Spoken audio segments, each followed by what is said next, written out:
Hey guys, welcome to another intriguing episode of Entertainment Gist here on Thav TV, and I am Bethlehem Macaulay, and of course I go through the week looking for the spiciest, hottest gist in the world of entertainment just to bring to you guys, and I'm sure you want to hear it, so stay tuned and I'll be right back after this short break. Hey there, are you looking to record your videos, do your voiceovers and take your professional pictures? Look no further. With our state-of-the-art newsroom, photography, kitchen for our food content creators, and exclusive children's studio, we certainly can deliver the best studio experience. Our carefully designed studio space can bring your diverse creative content ideas to life. We aim to consistently serve value to our customers far and wide. Come, let Thav Media give life to your dreams. Thav Media, a slice of infotainment.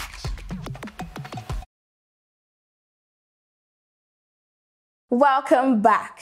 So guys, this week saw a lot of drama between artists going back and forth on here and there on social media. And at the top of all the drama was Buju and Ruga. Now, the beginning of everything was Ruga saying that he was a better artist than Buju. Apparently, what started the whole drama was Ruga hosted a question and answer session on his Twitter space. And you know Twitter now. Twitter, they just like being violent. It's always harsh. So one Twitter user asked him if he was aware, if his fave, the Prince, told him that Buju is a better singer than he is. And of course, Ruga was not having any bit of it. It was like, how dare you say that? Do you know who I am? Do you know who my father is?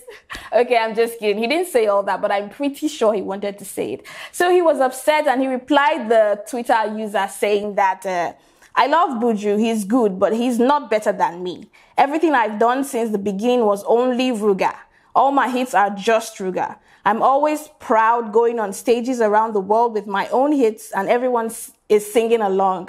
You see the difference. So apparently he's saying that because most of his hit songs, according to him, all his hit songs are just him with no features, definitely then he's better than Buju. Now that doesn't really quite make sense. The fact that you've not had features doesn't mean that you're better than the next person. I think it's quite the contrary, because if you're really good, other artists will want to sing with you. I mean, you see what I'm saying here, right? So a lot of artists came out and were airing their own views here and there. You know, his followers, some said Buju is better, some said he is better. And finally, Buju came out with his own response. He said, "Sorry I'm Late," which is his song, is still above 2 of your music projects on Apple Music. You had to drop a deluxe for 1, and you think you have anything on me. You're owing your boss money, okay, wow. And you're talking to a boss. I have never begged for a feature because even the legends that you respect rate me and my music above yours. Don't hate the player, hate the game. Now, for me though, I felt that Buju should not even have bothered responding. He should have just let it slide, because it's just pointless dragging it. To me, all this superiority, fame, and all of that dragging who is better is pointless. I think you should just let your music do the job for you. And I'm sure a lot of you have your own options. Maybe you feel Ruga is better than Buju, or Buju is better than Ruga. Anyway, I don't know, but there's no point to all of this, really. There's no point, guys. You don't have to be dragging all of this. You guys are both good singers in your own spaces. And that was not the end of the violence on social media, though. Or can I say violence? I guess in a way. So everybody knows that Davido's uncle, who is Ademola Adeleke, won. He ran for and won the seat of the governor of Osun State. And of course, his nephew was like a huge supporter, which is Davido. He was everywhere, you know, tweeting, everywhere, making sure that he did his own part to make his uncle win as the governor. And apparently Portable was paid by the opposing party, which is APC, who was also the present sitting governor. That's the person of Adeboyega Oyetola, to, you know, support him as well. And Davido was not really having that. He wasn't comfortable with it. He was like, yo, why would you be supporting someone else? I mean, maybe he's expecting every artist to support his uncle. which doesn't really make sense. But as news goes, he apparently unfollowed Portable.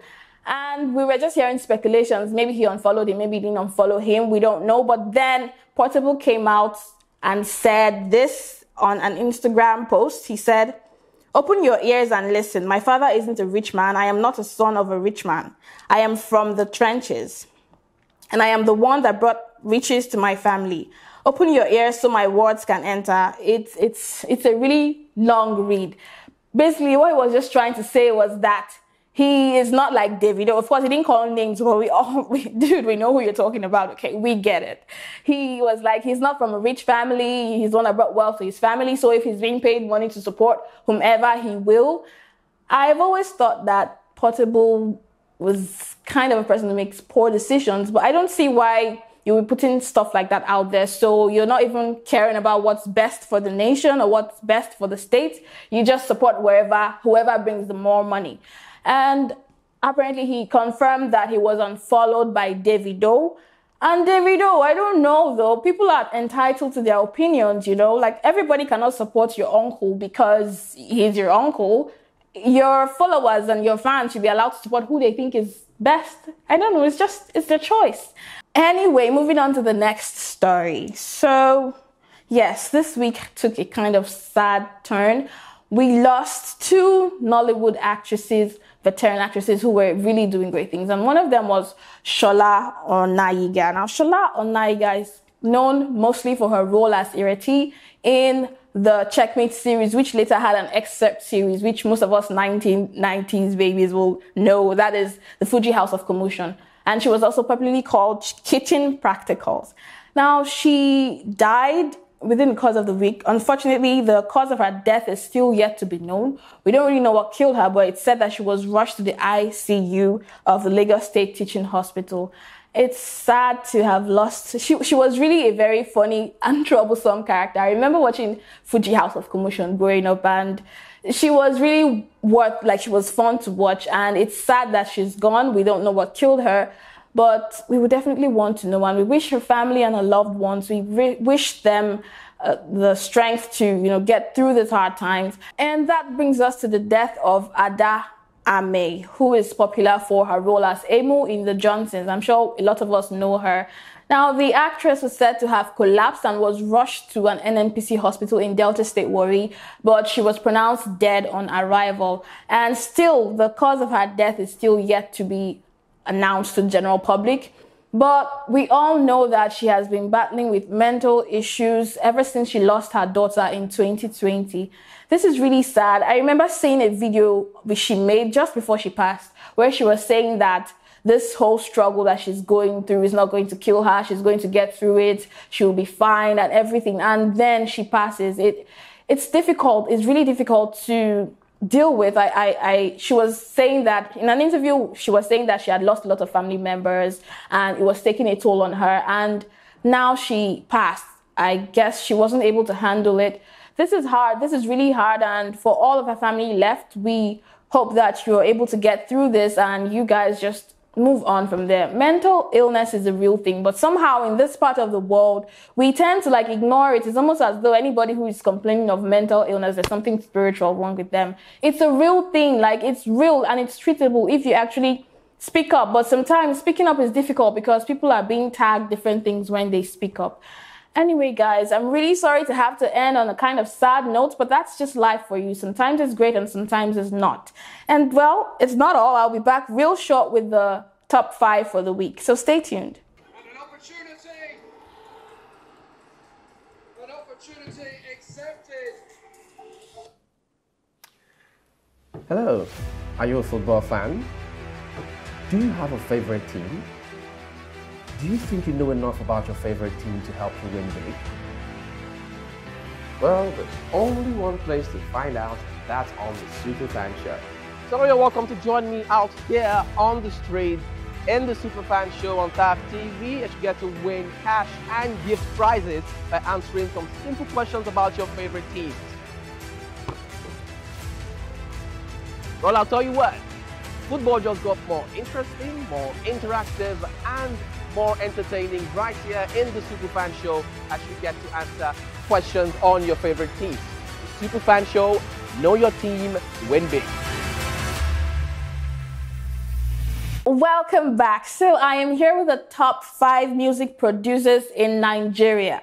And we have at number 5, Blaze Beats. He's famous for his catchphrase, "It's Blaze on the beat," or Oban. And he has produced a number of songs like Adekunle Gold's Something Different, Kiss Daniel Lie, Techno Slow Wine, and he also produced Buju's Outside alongside Phil Keys. I was wondering who this person was. I mean, those songs are really nice songs. Something Different is a really nice song with a nice visual. Well, at number 4, we have P Prime. P Prime is famous for his catchphrase, Prime or Gidem. And he has produced songs like Olamide's Green Light, and for Olamide as well, Loading and Infinity. For Peruzzi, he produced Southie Love and Zlatan's Lagos Anthem remix. Well, those are great songs as well. I guess he's doing great things too. At number 3, we have Tempo. Now, Tempo is the producer of Omalay's Godly and Understand. Those are interesting videos. You'd agree with me, right? And he also produced one of the most famous songs out of Nigeria, CK's Love Wantinti. I mean, everybody was singing that song everywhere. And for the fact that he produced that song, I guess he has bagged a lot of, respect, maybe. And he also produced Joe Boy's Alcohol. And number 2, we have Rexy, and his catchphrase, which he's famous for, is "Yo, Rexy on this one." I think I've heard this a couple times, so it's kind of ringing in my head. And he produced Naira Marley's Japa and Zlatan's Zanku Legwork. Oh, those were really nice street setting kind of songs, yeah? And of course, at number 1, we have the Don himself. Like, hello, who else is going to be sitting there? I'm talking of Don Jazzy, yes, the king of productions and the king of music as far as I am concerned. So he produced, of course, a lot of other songs, but to mention but a few. Curedibelo's God Win, Burna Boy Question, and Rema's Bounce. And, well, we know Don Jazzy, he not just produces, but he also sings, and he's just great at what he does, really, though. I enjoy most of his songs, most of his videos. Anyway, guys, that is all on this episode of Entertainment Gist. But of course, we always want to keep hearing from you, so do leave comments and like, subscribe, and of course, click the notification buttons. I am Bethlehem Macaulay, and I'm hoping that you have a wonderful week. Please wait. My mouth is really dry. Okay. The producer of Olamide's... Should I start from the beginning of her own story?